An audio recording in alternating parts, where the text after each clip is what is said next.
How often do you turn closed captions on when you're watching TV or a movie? A recent survey has shown that half the American viewing public uses closed captions on a regular basis.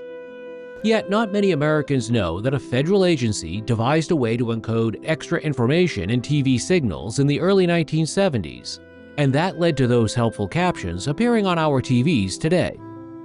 The National Institute of Standards and Technology has routinely played a very useful, though often unnoticed, role in American life for more than a century. Created as the National Bureau of Standards in 1901, the agency built upon work that began in the 1830s with the federal government's first Office of Weights and Measures. That office was rooted in the U.S. Constitution. Article 1, Section 8 of the Constitution gives Congress the power to fix the standard of weights and measures. In 1790, the first Secretary of State was asked by Congress to submit a report on weights and measures. Thomas Jefferson used the occasion to argue that a decimal-based system would make everyday arithmetic easier. The whole mass of the people would thereby be enabled to compute for themselves whatever they should have occasion to buy, to sell, or to measure, which the present complicated and difficult ratios place beyond their computation for the most part. 30 years later, Secretary of State John Quincy Adams wrote, "Weights and measures may be ranked among the necessaries of life to every individual of human society." By 1900, advances in industry seemed to call for a robust agency that would standardize measurements to help manufacturing and scientific endeavors.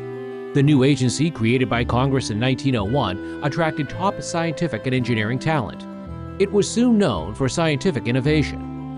Within a few years of its birth, the agency exhibited its work at the 1904 St. Louis World's Fair. It showed off glass signs which glowed with illuminated gases. The signs were a hit at the fair. Years later, neon signs based on that technology became commonplace in American cities. After the sinking of the Titanic in 1912, the Bureau of Standards developed a radio direction finder that could help locate a ship's position at sea. In the 1920s, the agency helped develop technology that made radio more accessible to the general public.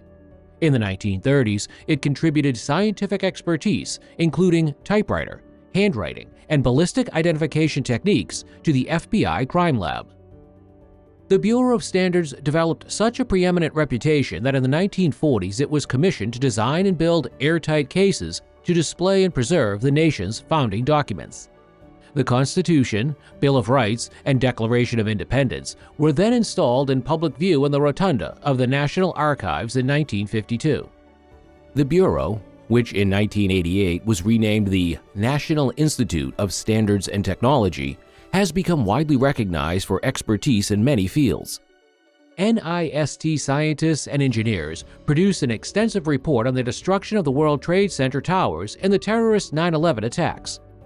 More recently, the agency was tasked with studying the 2021 condo building collapse in Surfside, Florida. Agency scientists and engineers work every day to make an impact on ordinary life. Looking to the future, NIST studies of wildfires are taking on new significance in light of climate change and severe weather events. The next time you turn on closed captions on your television or computer, remember that a federal agency made that and many other amazing things possible. This video was brought to you by the Public Education Project, an independent nonprofit group dedicated to improving public knowledge of the government by sharing the rich history and exciting stories of the federal agencies that serve our nation. If you enjoyed this video, don't forget to give us a thumbs up and subscribe now to start your journey into the fascinating history of the U.S. government today.